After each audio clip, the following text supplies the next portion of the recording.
We will now welcome a fireside chat with the mayor of San Antonio, Ron Nirenberg. San Antonio has the 7th largest population in the United States and is one of the nation's fastest growing cities. Mayor Nirenberg is the first San Antonio mayor of NHPI descent. Thank you. Our moderator is Scott Wong, a senior congressional reporter for NBC News. During his 15 years on Capitol Hill, he has covered countless legislative battles and has written for both Politico and The Hill. He has provided political analysis on MSNBC, C-SPAN, and NPR. Let's welcome Scott and Mayor Nirenberg for this chat. Thank you, and thanks to APAICS for having us. We are thrilled to have the mayor of San Antonio with us today. Mayors and city halls have a fond place in my heart because that's where I got my start in journalism, covering the city of Fremont, California, way back in the day, and also Phoenix, Arizona. So thanks to the mayor. Just a few minutes ago, I saw you on TV. You were on C-SPAN at an infrastructure week event, so we appreciate you making some time in your busy schedule. I always like to ask public officials when I first meet them, what was the spark that got you involved in public service, that put you on a path to public service? Was it conversations in your home growing up where politics discussed, or was it, Mayor, a personal experience in your life along the way?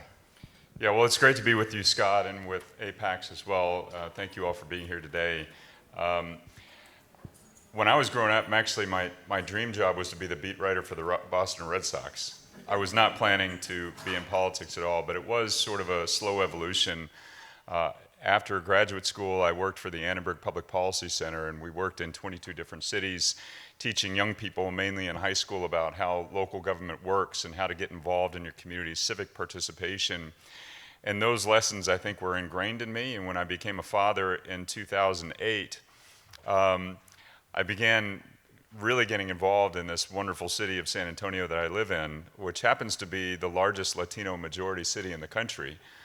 And really just it was a calling to invest myself in a community that I had fallen in love with in hopes that my son would do the same thing. As a son of immigrants, it was important to me that he grew up in a city that reflected him. And in local government, which I'm glad you appreciate local government, we call it the last vestige of democracy in America. It was an opportunity to get involved at the community level, and I've fallen in love with it.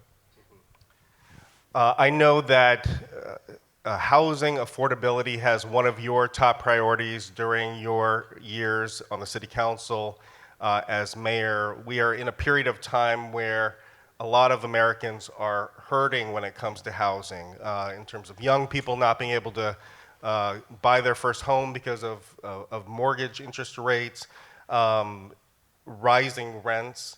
And we see in major cities, I'm sure including San Antonio, homelessness is on the rise as well. Can you talk a little bit about what you and the city council have done in terms of trying to make housing more affordable? Sure. Well, I'd like to look at that issue through the lens of the pandemic. You may, when you close your eyes and think about the COVID-19 pandemic, the image that comes to a lot of people's minds is the aerial view of those cars that were waiting in line for the food bank. That was my city of San Antonio, and what it represented was 120,000 families per week that were dependent on the food bank for food. That was double the previous week, which meant that in an area of high employment, lots of economic growth, you heard about the growth of San Antonio, 3.5% unemployment, we had 60,000 families per week that were dependent on the food bank to put food on the table. What that told me was that things hadn't changed with respect to urban poverty in my community, and I don't think San Antonio is unique in that respect. In 1968, there was a documentary called Hunger in America that used the view from San Antonio, Texas on the west side as a way of saying there is poverty in the shadows of our American cities, and we need to address it. Flash forward to the pandemic, it told me that nothing had changed. When I became mayor in 2017, one of the first things I did was put together a housing task force to finally develop what we hadn't done yet, which is a comprehensive and compassionate housing strategy for the city of San Antonio, knowing that the housing cost burden is probably the easiest way to understand who is struggling and who isn't. Over the last 3 or 4 years, we have now developed a strategic housing implementation plan. We've changed our constitution to allow us to bond for housing. We've passed a housing bond to start building affordable housing in our community. We have started to align all those efforts with our homeless continuum service. And finally, in the city of San Antonio, we have momentum around this idea that everyone should be able to live in a place that's dignified, that's affordable, and that's safe. We have a long way to go, but we are working our way there. We have started to fill the gap on permanent supportive housing that helps people get off the street while they're getting restitution for the issues that cause homelessness.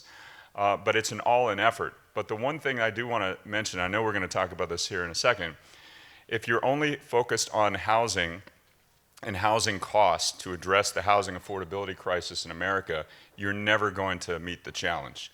We also have to focus on the other side of the coin, which is the fact that wages are not keeping up with the growth of costs.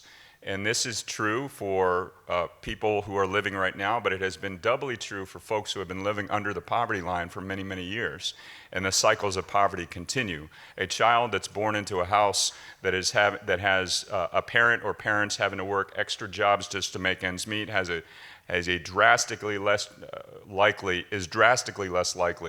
to go ahead and get an education that will project them into a life above the poverty line. So we had to break those cycles, and so now we are also all in, not just on housing, but on workforce and education as a way of cracking the cycles of poverty. And I want to turn to workforce next, because as you mentioned, you have to have a holistic approach to this. It's not just housing, not just workforce, but everything all together, and hopefully it all fits together and works hand in hand. Your program, San Antonio Ready to Work, I will just make one side note. My wife is in workforce development, and so I did a little bit of homework, and we brainstormed a question for you along these lines, because this is a subject that I'm not totally familiar with, but learning about San Antonio Ready to Work, it makes a lot more sense. This is a program that provides education and job training primarily to low-income individuals. This was funded by a 1/8 cent sales tax, which is pretty interesting, and it mostly helps people of color, including women of color. I guess the big question that I have is you're helping hundreds and hopefully thousands of people in San Antonio, but how do you really scale this out so that you are making a big impact? And then also, how do you ensure that there's not a patchwork of workforce programs across the country? Is there room for some kind of federal program so you have some consistency and can really scale this to help the largest number of people? That last part is a really great question, because I'll give you San Antonio's experience, but also recognize that San Antonio's experience is not unique. There is a skills gap crisis, a talent crisis in America, meaning that we are not educating and training our young people or our workforce in general for the jobs that we're creating. There are vast vacancies in many jobs that are good careers that we've de-emphasized in our pursuit of saying college or bust for a whole generation of people. And so what we're doing is training people for the jobs that are available right now: manufacturing, healthcare, skills trades, good union jobs.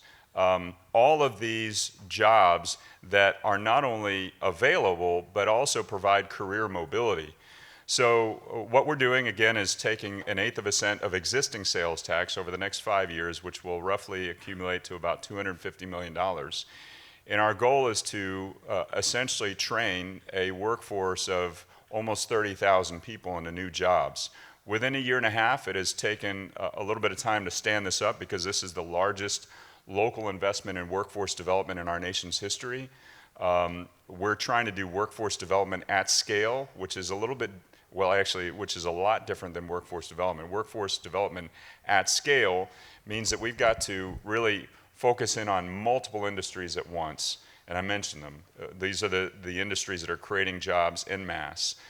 We also want to make sure that we're focusing on connecting employers. So we're not just training folks, but we're also connecting them to jobs.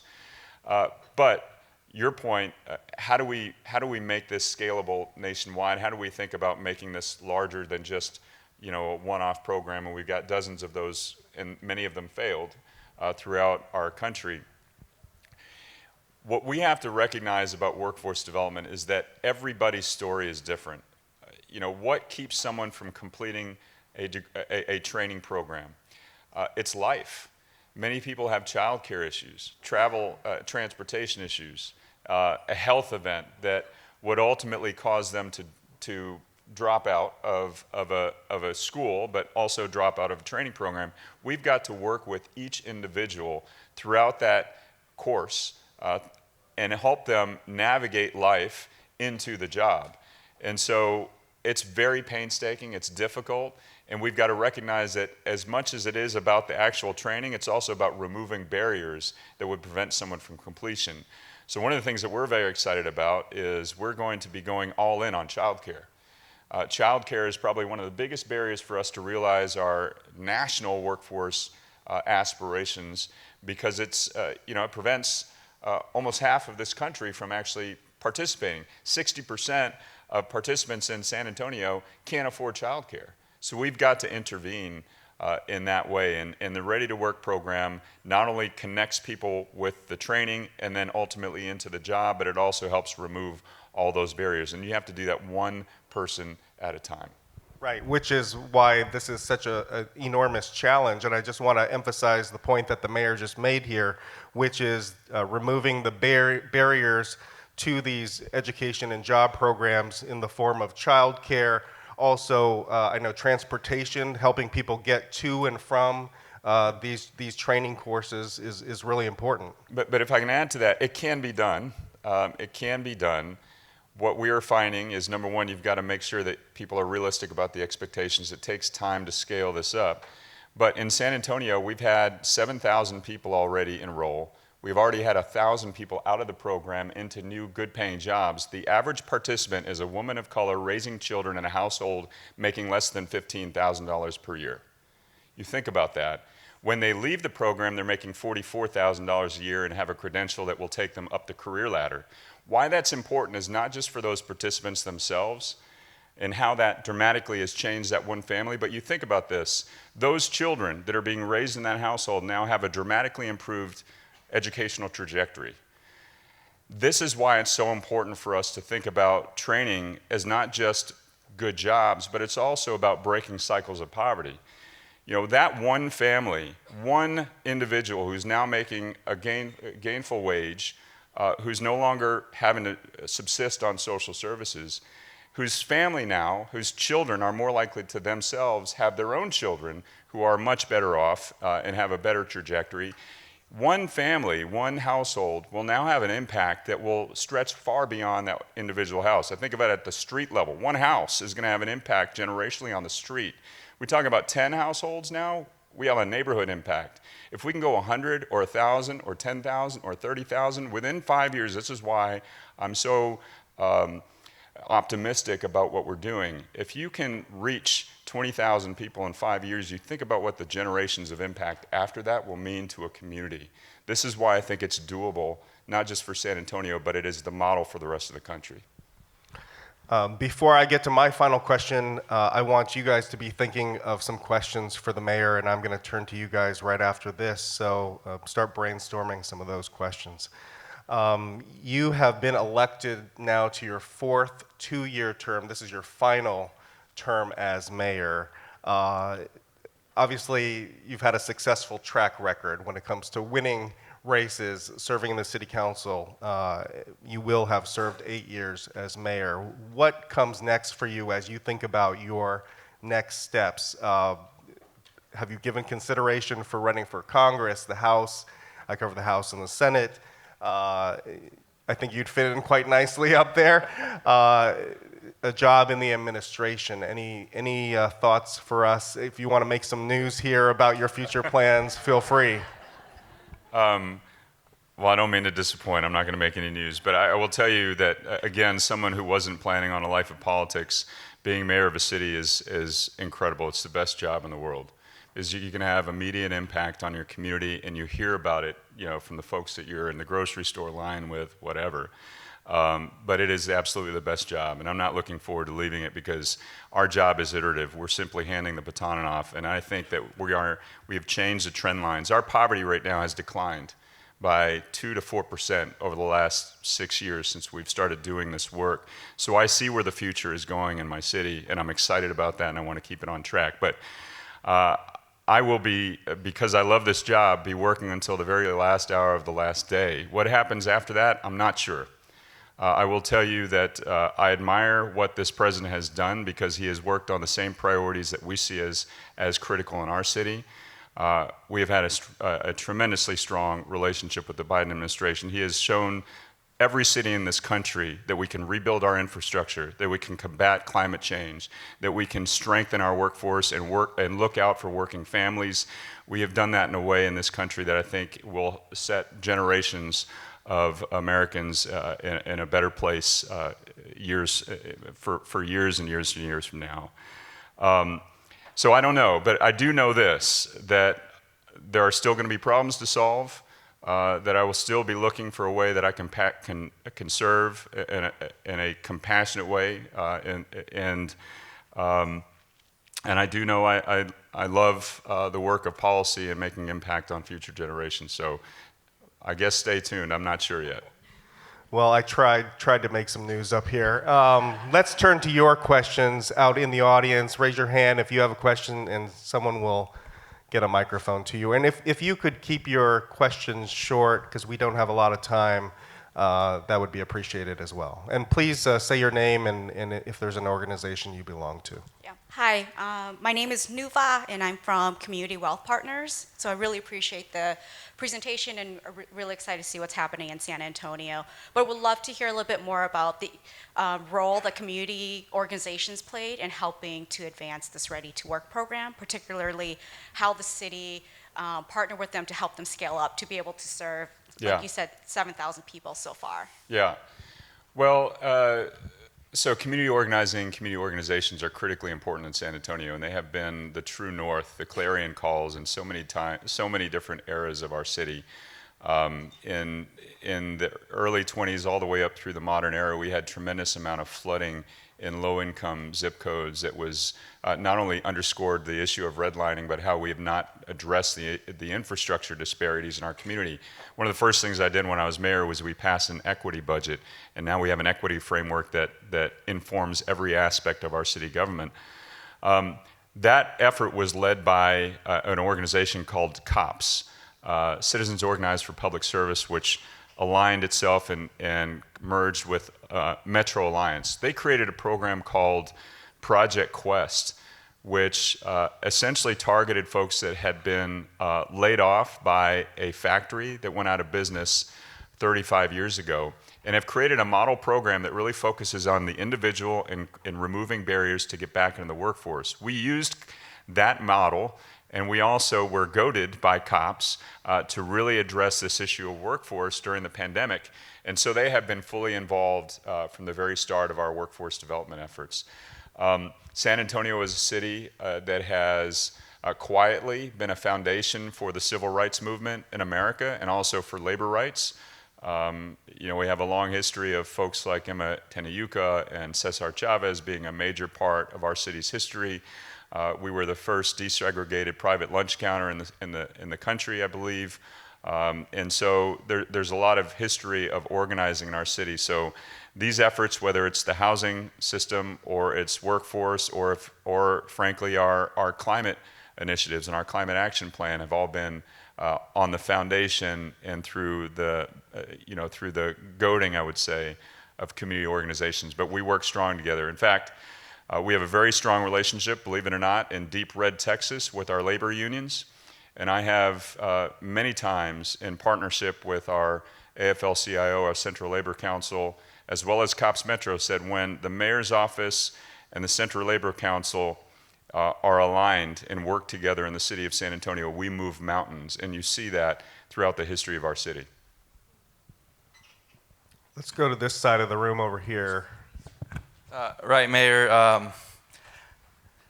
Tough question I'm about to ask, but I wonder, I'm very curious on how you as mayor of San Antonio are dealing with some of the issues from the state regarding women's reproductive care and abortion, and how do you thread that needle while you're involved in so many other important issues as a mayor? Yeah, unfortunately, it's not a tough question to answer because I believe the state of Texas has been under one-party rule for the last 35 or so years, has been trying to drag us back into the 1940s. And we've got to do everything we can to undergird our communities, especially communities of color, women whose rights have been systematically trampled in the state of Texas. What we have done is, number one, so some of it is symbolic.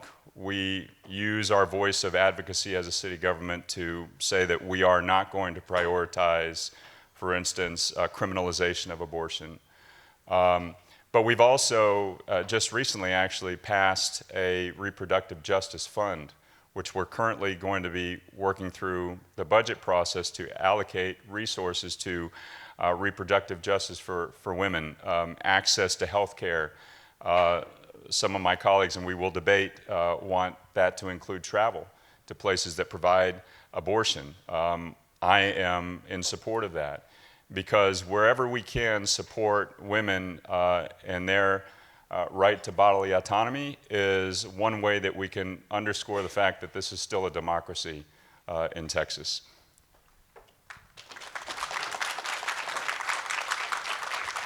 I was checking to see if there are any hands up over on this side of the room, but let's go right here, and then we might have to wrap it up. Okay. Hi, Marty Schofield. I'm from the National Education Association. And my question is, I work with the Minnesota Department of Corrections, and you talked about barriers that you help remove in your training program. And I was just wondering, with April being Second Chance Month, what have you done for a large number of people who are the community of colors who are formerly incarcerated? What barriers have you tried to remove for that population? No, I appreciate that question, and it is absolutely huge. And I didn't go on to say a little bit more into who the participants of Ready to Work are. We are actually in a city that's 63% Hispanic, oversampling in the Hispanic demographic, African American oversampling. So we are oversampling in communities of color, but we also are focusing on second chance. 7 to 8%, I think now, of participants in the Ready to Work program are second chance, who are justice involved. And so we do that obviously by focused outreach, but also through services.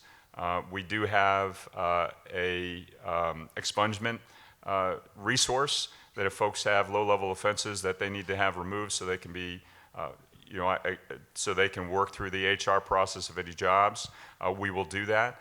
So we are, when we say we are opening this up to folks who need this opportunity, we are absolutely doing that. We're also targeting individuals that have disabilities. So we are working to make sure that the Ready to Work program is focused on folks who this is their only opportunity to get back into the workforce. The hardest to reach individuals in our community are being targeted by Ready to Work. And that's another story of Ready to Work, is that if we really want to make an impact, we've got to make sure that we're reaching the hardest to reach. Thank you. I think we have to wrap it up because we got to get you guys some lunch and out to some breakout sessions, but we really appreciate Mayor of San Antonio for stopping by and chatting with us. Thanks very much.